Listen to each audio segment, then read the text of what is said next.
Hey guys, welcome back to Max Cars Dawn of Unification. Today I have a 1 vs 1 for you on Blood River. On the southern side we have bluecarlandrew playing the Daemon Hunters in the Inquisition path. It's basically Mr. Bluetooth. And on the northern side we have Vrax playing the Orks. This replay was shared by Mr. Bluetooth to highlight a special opener for the Inquisition. It is Librarium opener. He opens up with the Librarium, a generator, 1 squad of stormtroopers, a second architect, and then 2 more stormtroopers. And I think as soon as the Librarium is finished, he will go for the scholars. For Vrax, we have a more or less, yeah, the bread and butter for Orks. It is 2 sluggers, boys hut generator into shooter boy and Big Mac, getting another Gretchen out. And as soon as there needs to be built something elsewhere, this already reinforced squad will move away, leaving this one Gretchen to finish the work over here. So very well optimized build. Yeah, let's see how cool the Librarium opener will be faring against the Orks. They have the potential, as these stormtroopers are really good against infantry with their hell guns, not so much against heavy infantry or even like vehicles or buildings. They are not very good against buildings, but the Ork buildings aren't very durable as well, so they may or may not be big of a problem. And here we have the scholars with their pistols and swords and everything, getting the Calcalus Logi. Increases firing accuracy in nearby units, increases damage from enemy fire. So this is basically a DPS buff as well as a HP buff, you could say, or survivability buff. And he does nothing but walking around with this little calculator here and doing nothing by its own. Interesting. Looking fancy, I guess. Yeah, and doing some damage, doing some scouting, but also revealing his hand, to be honest. Not sure if this was worth it. And here now stormtroopers against sluggers. They were probably on the way to capture this point, but now are between a rock and a hard place. The sluggers here. It's shooters? Shooters going melee against these stormtroopers. I think they should even, yeah, they should win this melee, I guess. Never have I seen stormtroopers versus shooter boys in melee. It's always be a first time. Oh, really good building up the listening post so it cannot be decapped. Very nice, very quick reaction. If it gets focused, you need to delete it or you will lose resources. I'm not sure if he deleted this one. If he didn't, it was 90 requisition down the drain. Yeah, a lot of stormtroopers here. Two squads of stormtroopers. The third one is over here, finishing capturing stuff, I guess, and now also wanting to fight here. The stormtroopers are more expensive than slugger boys. Slugger boys cost 30, shooter boys cost 35, and these stormtroopers cost 35 also to reinforce. And you can see here now, if you have enough of them, they deal quite a lot of damage against infantry. But having melee squads focusing around is very helpful. There's an architect, not sure what his idea is here, just divert some attention, but he's a builder unit and will not be focused by any of these squads here. Upgrading the listening post is very important, as the even the Gretchen is going in melee. Very nice, very nice. Keeping the one squad from firing while the Big Mac is coming over here. Is this, yeah, the shooter squad got reinforced and will want to have another piece of the action. Listening post for scholars got killed actually. Listening posts for the Daemon Hunters do quite a lot of damage, as they do not have turrets. The listening posts kind of make up for it. Look at one swing and yeah, it deals very much, very high damage. As you open with the Librarium, you have also access to the Imperial, what is it called? Icon? No, Purification Decree, which slows nearby enemies, which is very good if you have it nearby a listening post so they cannot walk away, and also helps your ranged troops to keep on firing while the enemy cannot walk away. So this is, if you see it, it's the first thing you want to prioritize. It has quite a lot of HP, but still they have no mines, they have no turrets, and see the slowdown is quite significant. I don't think it deals damage on its own. It slows, but there's an upgrade later on that it also deals damage, but the slow itself in combination with the icon is very deadly. Let's look for the tech.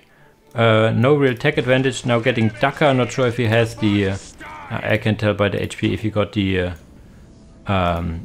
you always want to have the armor, but I'm not sure if you can get it with only one banner. I think you need 2. Yeah, I think you need 2 banners for the heavy boy armor. I'm not completely too sure, however. And you see here how immense the slow is. These slugger boys barely reaching this listening post and getting shot, zapped, you could say, zapped by the listening post. One model goes down.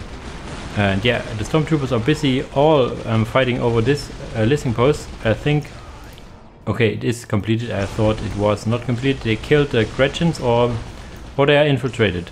We should watch it from the Ork perspective so we see it. Gretchens are not yet infiltrated. The listening post survives, the decree survives, and the Inquisitorial Watch got added as you needed to get to tier 2. So you cannot go around having the Inquisition Watch, but it also gives you advanced weaponry, which is also very important for the stormtroopers as well as your scholars. The grenades for the scholars are also locked behind this, where the scholars, and he has also now the bodyguards. Bodyguards is a really strong squad, limited to 1, does quite a lot of damage in ranged combat, has several leader and weapon options. Exorcist, for example, decrease the recharge rate between special abilities, not much important. There is a minefield. Boom! Dealing a hell of a lot of damage. They are still only having their calculus logi for buffing work, you could say. Wanting to decap this, which is not a nice idea. There's one of the grenades. I'm not really sure what the special grenades for these scholars do. They have 2 special grenades. One does some damage over time, it seems, like the red grenade, and there's also another grenade that I think is more aimed for vehicles. I'm not really sure, but all these bodyguards and stormtroopers also get a grenade. Now we have also added the warrior scribes, which is just a very good combatant on its own to its squad, like the guy with the books on the back and everything. That's the warrior scribe. He is quite good on its own in combat. Makes the support squad more of an actual fighting squad. I think limited to 2 though. No, you can have as much as you want, but their leaders at all are limited to 4. Similar to how the IG command squad is. Are we going tier 2? Yes, we are. And Vrax is not tier 2 yet. He misses 2 war banners. He upgrades his listening post, which he was a little late on some. No, he has 2 or 3 upgraded ones. Getting now his 3rd banner, will need a 4th banner to get to tier 2. Now adding the Storm Boys, which is against these ranged blob very much a good decision. 2 squads of shooter boys with big shooters is also good. They outrange the stormtroopers. They can create grenade launchers, but their grenade launchers aren't the greatest. Now moving into this position can be dicey, but there's a grenade throw. There's still one guy left behind on his own against these sluggers, will not survive. The minefield is still active. I don't think he can detect it. You need, for the bodyguards, the acolyte leader can detect, I think. Where are the bodyguards? There they are. They have the exorcist, increases reach time, raises morale, combated aura of faith. Intuitions, demons. Okay, we have no demons here. And this one can detect, detect infiltrated units. So you want to have the warrior scribe that can help out. Now the Big Mac jumping in with a shooter squad, but where's the Big Mac actually? Did he die? Where is he? He teleported in, but detached from the squad. I'm a little confused here, but there's the bodyguards fighting. There's a lot of Orks in melee. I don't really see what's going on.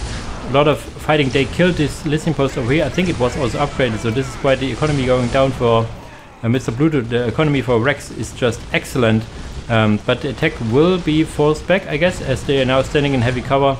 Probably not, or did he cancel it, losing 100 requisition if he hasn't. And if he is now tier 2, he can go for advanced weaponry, so he has quite an infantry blob and goes now for targeters. He can also get the medipacks. Yeah, but tier 2 now for Vrax as well, getting the more choppy upgrade, as he has some stormtroopers probably still alive somewhere. Yeah, here, over there they are. Yeah, as I said, you want to have the leader from the bodyguard, so you would be able to detect. There are now some weapon servitors, melee servitors. Very rarely do we see them. Ah no, this is weapon servitors. These are range servitors. Pardon me. They have heavy bolters equipped, limited to 6 per squad. They can also weapon servitors. I thought they... Is it because the UI is freaking out? Yeah, you can get melter guns for them if you want. They are now getting focused down. They will also benefit from the HP upgrade, I think. Or if not, there's another upgrade that increases their fighting capabilities. You have your Calculus Logi again, giving like this little aura we see around here. I guess this is it, or is it something here? Not really sure. Maybe also the Exorcist, who knows. There's a Nob Squad now finishing, and Nob Squad heavy armor is something that this troop cannot pierce. But okay, they have plasma guns on one squad at least. Heavy bolters are very nice. There's only one Stormtrooper squad still alive, the rest died. Okay, we have 2 shooters, 1 Nob Squad, and did the Stormtroopers, Storm Boys just die and I didn't notice? I was so busy talking about all the units and abilities that I completely missed the action, sorry. too much in my head sometimes. Mega armored Nob, so he has quite the Ork pop as well. What is Mr. Blue Dude cooking? He's getting now officer weapons, which is also really nice. He has hopefully the officers for everything, for the Stormtroopers at least. He does not, so he needs the veteran sergeant, or this upgrade is more or less useless.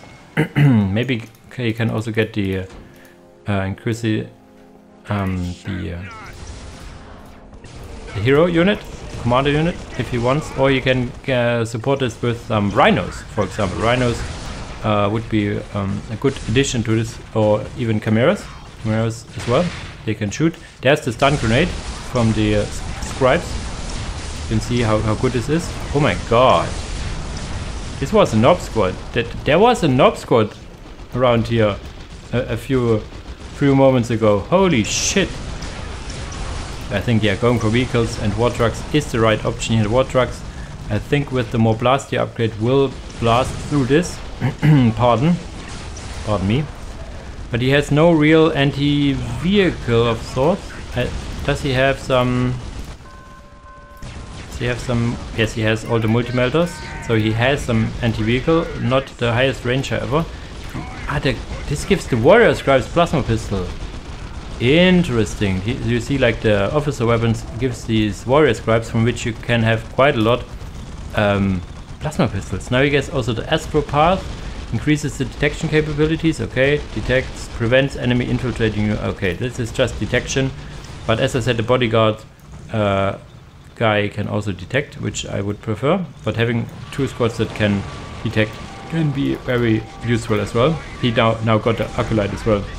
Stormtroopers rebuild, and now war trucks coming in. No anti-vehicle to speak of. Is he now getting some chimeras or anything? I saw him getting the chimera upgrade, but he goes for Stormhawk Interceptor. So this is now the punching unit he wants to finish with, maybe. You see, like, the melters do quite a lot of damage. It looks like insane, but it's like that the Ork buildings are just paper mache, so they are not dealing a lot of them. Don't have a lot of HP. Now the Stormtroopers coming in. Stormtroopers, I always call them the Stormtroopers, Storm Boys. Immediately getting shut down, but there's 2 loads of war trucks coming out. But the Stormhawk Interceptor is about to finish out these war trucks. These shooter boys in the back got stunned by the warrior scouts, but this is like a lot of that Inquisition units as well. This because the big shooters carved through this. But yeah, in the end the blob is still big enough to pose quite the threat here. He has now also, does he have now the veteran sergeant? He will get the veteran sergeant. There's the Stormhawk Interceptor. He needs to focus micro it to the front. The mega armored Nobs are back in business, using their special ability, and now wanting to go into melee, but there's so much firepower. I don't think Nobs or powered armor Nobs on their own can deal with it. He rebuilds Mech Shop. The big downside for this whole build would be aircraft, to be honest. If he would go for some Dagger jets that everybody so loves, he could deal quite well with them, because the melter bombs cannot be thrown in the air. The weapon servitors have quite low range, and the melter guns, all the melters do not have the highest range. Yes, the Stormhawk Interceptor could deal some damage, but I think the Dagger jet is also capable at firing in the air. What you also would want to have is the tank busters infiltrated, I think. So yes, there is some detection capabilities, but I think that would help. Yeah, Stormhawk Interceptor now dealing quite a lot of damage. It is expensive, it takes long to build, but if it goes out, it's it's quite the thing. Now having the first ward track as well out, I saw it on the unit card here. Now the tank buster infiltration should help a bit, shooter boys, and there's some tank busters focusing down the Stormwalk Interceptor, but getting knocked down left and right. There's now finally a Rhino arriving. The Rhino is very helpful. Is he getting the... he can get a Hunter Killer Missile ability. And there's the GG call. Yeah, this was quite the push here from the Inquisition. So this is one of the rare games you see the Inquisition infantry win, with a very interesting opener. A matchup where they can actually shine, because the Orks have a lot of infantry, not so much heavy infantry in the early game. So the Stormtroopers with their very high infantry, anti-infantry weapons can actually shine. Good follow up with the weapon servitors. And yeah, the nail in the coffin was this little chunky flyer over here, the Stormwalk Interceptor, which is very strong, as it has how much HP? It's okay, not the highest HP, but it has high damage, high range, and good mobility, so very hard to take down. The Rhino was more to soak up damage. I think he didn't even... Okay, he got more vehicle cap. Not sure if he did go for anything else. No, he had some resources, so he was maybe on the way to tier 3 as well. Orks, I don't think, had enough resources for it. Yeah, but the infantry damage from this was very interesting. You saw like the Nob squads here dying very easily. Yeah, it's like a, how should I say, glass cannon, because these guys do not have high HP themselves. It's like 200 HP per model, so they can die easily against if you have like AoE things and stuff. I'm digressing here, so I will end the video here. As usual, guys, thanks for watching and see you in the next video. Bye bye.